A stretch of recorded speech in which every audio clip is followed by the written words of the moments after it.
नमस्कार, आप देख रहे हैं एमपी न्यूज। मैं हूं शविता सिंह और पेश है मध्य प्रदेश की अब तक की सबसे बड़ी और ताजा खबरें। राजनीति से लेकर जनता की समस्याओं तक, मौसम से लेकर विकास की योजनाओं तक हम लाए हैं आपके लिए पूरे प्रदेश की हर बड़ी खबर बिल्कुल साफ और सटीक अंदाज में। चलिए नजर डालते हैं आज की टॉप हेडलाइंस पर। इससे पहले आप कमेंट में बताएं कि आप मध्य प्रदेश के किस जिले से और कौन से शहर से हमारी वीडियो को देख रहे हैं। भोपाल मेट्रो का उद्घाटन आज शुरुआत कल से। केंद्रीय मंत्री खट्टर सीएम दिखाएंगे हरी झंडी। मेट्रो में बैठकर सुभाष नगर से एम्स तक जाएंगे।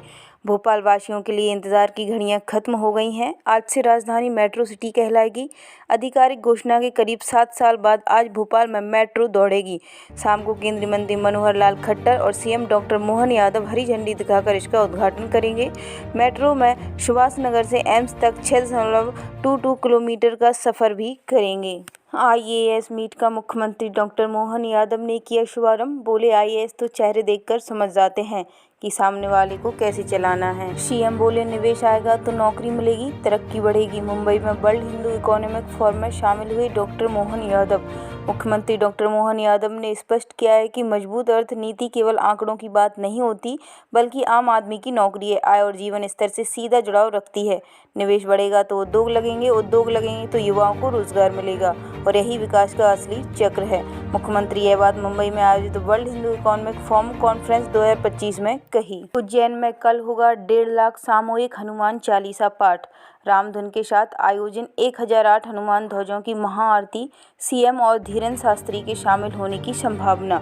उज्जैन के इंजीनियरिंग कॉलेज ग्राउंड पर शनिवार सुबह करीब 9 बजे सर्व सनातनी संस्था के तत्वाधान में धार्मिक आयोजन किया जा रहा है। कार्यक्रम में रामधुन के साथ 1.5 लाख सामूहिक हनुमान चालीसा का पाठ किया जाएगा। इसके साथ ही 1008 हनुमान मंदिरों के ध्वजों की महाआरती भी होगी।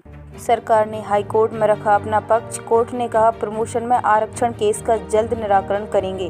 प्रमोशन में आरक्षण को लेकर दायर याचिकाओं पर हाई कोर्ट में गुरुवार को करीब 2 घंटे तक लंबी सुनवाई चली। चीफ जस्टिस संजय सचदेवा की अध्यक्षता वाली डिवीजन बेंच के समक्ष राज्य सरकार ने प्रमोशन प्रक्रिया से जुड़े आंकड़े और स्थिति स्पष्ट की। कोर्ट ने कहा कि यह मामला हजारों कर्मचारियों के भविष्य से जुड़ा है, इसलिए इसका शीघ्र निराकरण किया जाएगा। सुनवाई के दौरान कोर्ट ने याचिकाकर्ताओं से पूछा कि 54 विभागों के 1500 कैडर में किसी का प्रमोशन आरक्षण से प्रभावित हुआ या नहीं। इंदौर खंडवा ब्रॉडगेज प्रोजेक्ट में गति नहीं। खंडवा सांसद ने रेल मंत्री से कहा, सिंगस्त के पहले पूरा हो काम। मंत्री ने आश्वासन दिया। खंडवा और इंदौर के बीच ब्रॉडगेज लाइन का काम पिछले 10 साल से कछुआ चाल से चल रहा है। सनावद से इंदौर के बीच घाट सेक्शन में काम न होने से कनेक्टिविटी पूरी तरह ठप है। इस प्रोजेक्ट में तेजी लाने के लिए खंडवा सांसद ज्ञानेश्वर पाटिल ने दिल्ली में रेल मंत्री अश्विनी वैष्णव से मुलाकात की। उन्होंने मांग रखी कि उज्जैन में होने वाले सिंगस्त 2028 से पहले इस प्रोजेक्ट को हर हाल में पूरा किया जाए। रिटायर्ड टीचर पर कुरान शरीफ जलाने का आरोप। रतलाम में मुस्लिम समुदाय ने थाना घेरा, अधजले पन्ने दिखाए, महिला के खिलाफ एफआईआर। रतलाम के जाबरा में हुसैन टेकरी क्षेत्र में रोजाना रोड स्थित इमामबाड़े के पीछे कुरान जलाने का मामला सामने आया है। इसका आरोप है एक रिटायर्ड शिक्षक आतिया खान पर लगा है। मामले में मुस्लिम समुदाय के विरोध के बाद केस दर्ज कर लिया है। घटनाक्रम गुरुवार दोपहर 1:30 बजे का है। मुस्लिम समुदाय को जब इसके बारे में पता चला तो वे औद्योगिक क्षेत्र थाना पहुंचे और कार्रवाई की मांग की। देर रात तक कार्रवाई नहीं होने पर समाजजनों ने थाने का घेराव किया। भिंड में आज 7 घंटे बंद रहेगा रेलवे फाटक। अटेर के लिए वाहन चालक वैकल्पिक रास्ता अपनाएं। रेलवे द्वारा लगाया जाएगा स्टील गार्डर। भिंड अटेर मार्ग से आने जाने वालों के लिए ज़रूरी खबर है। रेलवे के झांसी मंडल द्वारा 20 दिसंबर को रेलवे फाटक नंबर 50 को कुछ घंटों के लिए बंद रखा जाएगा। इस दौरान सीधे रास्ते से आवागमन नहीं हो सकेगा, जिससे लोगों को ऑप्शन मार्ग अपनाना पड़ेगा। इंदौर में केंद्रीय मंत्री ज्योतिरादित्य सिंधिया बोले, जी राम जी बिल पर कोई विवाद नहीं, संसद में पूर्ण बहुमत से पारित। इंदौर में केंद्रीय मंत्री ज्योतिरादित्य सिंधिया ने जी राम जी बिल पर कहा कि कोई विवाद नहीं, संसद ने पूर्ण बहुमत के साथ पारित किया है। जनता के हित में जो योजना ऐतिहासिक पीएम मोदी ने बनाई है, जहां 100 दिन का रोजगार मिलता था, वो 125 दिन का रोजगार सुनिश्चित किया गया है। संपूर्ण ग्रामीण में एक एक व्यक्ति को रोजगार मिले, रोजगार के अवसर बढ़ेंगे, घटेंगे नहीं। आमजन, देश, जनता, युवा के हित की योजनाएं। सिंधिया ने इंदौर एयरपोर्ट पर मीडिया से बात करते हुए कहा कि पीएम मोदी की सोच और विचारधारा है एक एक व्यक्ति की रोजगार मिले। जिस समय कांग्रेस ने यह बिल लाया था तब 10,000 करोड़ की राशि भी नहीं दी जाती थी। आज 1 लाख करोड़ से ज़्यादा जी राम जी बिल के आधार पर बजट का प्रावधान है। एमपी का उत्तरी हिस्सा कोहरे से ढका, 50 मीटर विजिबिलिटी, 20 जिलों में ज़्यादा असर, ट्रेन फ्लाइट डिले, पारा 5 डिग्री से नीचे। मध्य प्रदेश के उत्तरी हिस्से यानी ग्वालियर, चंबल, रीवा, सागर के साथ जबलपुर, शहडोल संभाग के करीब 20 जिले घने कोहरे से ढके हुए हैं। कई जगह विजिबिलिटी 50 मीटर से भी कम रह गई। ऐसे में मौसम विभाग ने गाइडलाइन जारी की है। आज शनिवार को भी ऐसा ही मौसम है। इस वजह से दिल्ली से भोपाल, इंदौर आने वाली कई ट्रेनें लेट हैं। कोहरे की वजह से Shatabdi, Malwa, Jhelum, Karnataka, Sachkhand, Chhattisgarh, Kolhapur, Mangala, Lakshadweep express, Punjab mail 30 minute से 8 घंटा तक लेट है। पिछले 3 दिन से यह स्थिति बनी हुई है। वहीं इंदौर और भोपाल से दिल्ली, मुंबई, गोवा, बेंगलुरु की उड़ानों पर भी असर पड़ रहा है। डबरा में शिक्षकों ने जिला अधिकारी को दिया ज्ञापन, ई अटेंडेंस की तकनीकी समस्याओं के दूर होने तक लागू न करने की मांग। ग्वालियर में मध्य प्रदेश शिक्षक संघ की जिला इकाई के अध्यक्ष वेदपाल सिंह परमार के नेतृत्व में भीतरवार ब्लॉक के शिक्षकों के एक प्रतिनिधि मंडल ने गुरुवार को जिला शिक्षा अधिकारी हरिओम चतुर्वेदी से मुलाकात की।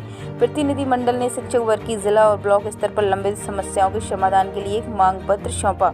ज्ञापन में ई अटेंडेंस में आ रही तकनीकी खामियों का उल्लेख किया गया। शिक्षकों ने मांग की है कि जब तक तकनीकी समस्या पूरी तरह से दूर नहीं होती तब तक ई अटेंडेंस की अनिवार्यता लागू न की जाए। तानसेन की जन्मस्थली बेहट में सजी संगीत की महफिल, झिलमिल नदी के तट पर सुर, साधना व श्रद्धा का दिखा अनुपम संगम। ग्वालियर में संगीत सम्राट तानसेन की जन्मस्थली बेहट में 101वें तानसेन समारोह के अंतिम दिवस की सुबह संगीत, सवा सुर, साधना और श्रद्धा का अनुपम संगम बनकर सजी। खाद्य संकट और हंगामे पर कृषि मंत्री बोले, सब प्री प्लान है। कहा, खाद की समस्या नहीं, ये सिर्फ कांग्रेस के मित्र कहते हैं। कई किसान जान गंवा चुके हैं। किसानों की पिटाई और दुर्व्यवहार के वायरल वीडियो पर कृषि मंत्री ऐदल सिंह कंसाना ने बड़ा दावा किया है। उन्होंने कहा है कि 100 किसानों की खाद की लाइन में चंद 4-5 लोगों को जानबूझकर घुसाया जाता है, जो हंगामा करते हैं, थप्पड़ तक मारते हैं और फिर वीडियो वायरल करते हैं। ऑनलाइन गेम एबिटर में 30 लाख हारा ठेकेदार, दी जान। भोपाल में घर में लगाई फांसी, सुसाइड नोट में लिखा लोगों से उधार लेकर खेला था। भोपाल में एक ठेकेदार ने ऑनलाइन गेमिंग में भरी नुकसान के बाद फांसी लगाकर आत्महत्या कर ली। उसने ऑनलाइन गेम एबिटर में करीब 30 लाख रुपए गंवाने का जिक्र सुसाइड नोट में किया। पुलिस ने मर्ग कायम कर जांच शुरू कर दी। नशा मुक्ति केंद्र में पीटा, लीवर फटने से मौत। उज्जैन में संचालक समेत 4 लोगों ने पकड़ा, एक छाती पर बैठा, 6वें ने मारे डंडे। उज्जैन के नशा मुक्ति केंद्र में एक युवक को इस कदर प्रताड़ित किया गया कि उसकी जान चली गई। पोस्टमार्टम रिपोर्ट में खुलासा होने के बाद पुलिस ने केंद्र संचालक समेत 6 लोगों के खिलाफ गैर इरादतन हत्या का मामला दर्ज किया है। 4 आरोपियों को गिरफ्तार किया है। अशोकनगर में यादव कॉलोनी में अतिक्रमण हटाया, बुलडोजर से तोड़ी फर्शियां। कोर्ट के आदेश पर नगर पालिका ने की कार्रवाई। अशोक नगर पालिका ने यादव कॉलोनी वार्ड क्रमांक 2 में न्यायालय के आदेश पर एक लंबे समय से चले आ रहे अतिक्रमण को हटा दिया है।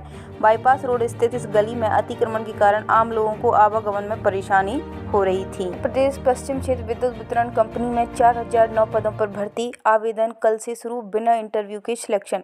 मध्य प्रदेश पश्चिम क्षेत्र विद्युत वितरण कंपनी लिमिटेड ने 4000 से ज़्यादा पदों पर भर्ती निकाली है। इस भर्ती के लिए आवेदन प्रक्रिया कल यानी कि 20 दिसंबर से शुरू हो रही है। पीएम मोदी के ज्ञान फॉर्मूले से मध्य प्रदेश को भी विकसित बनाएगी मोहन सरकार, 3 साल की रूपरेखा तैयार। किसानों को आत्मनिर्भर बनाने के लिए वर्ष 2024 कृषि वर्ष है। युवाओं को स्वरोजगार के अवसर बढ़ाने पर जोर रहेगा। लाडली बहना योजना को स्वरोजगार से जोड़ने की तैयारी। प्रधानमंत्री नरेंद्र मोदी ने विकसित भारत बनाने के लिए जिन 4 वर्गों गरीब, युवा, अन्नदाता यानी कि किसान और नारी यानी ज्ञान के सशक्तिकरण का मंत्र दिया, उससे ही मोहन सरकार मध्य प्रदेश को भी विकसित बनाएगी। कार्यकाल के 2 वर्ष पूरे होने पर आगामी 3 वर्षों का विकास का जो रोड मैप तय किया गया है उसके केंद्र में यही वर्ग है। किसानों को आत्मनिर्भर बनाने के लिए वर्ष 2026 को कृषि वर्ष घोषित किया जा रहा है।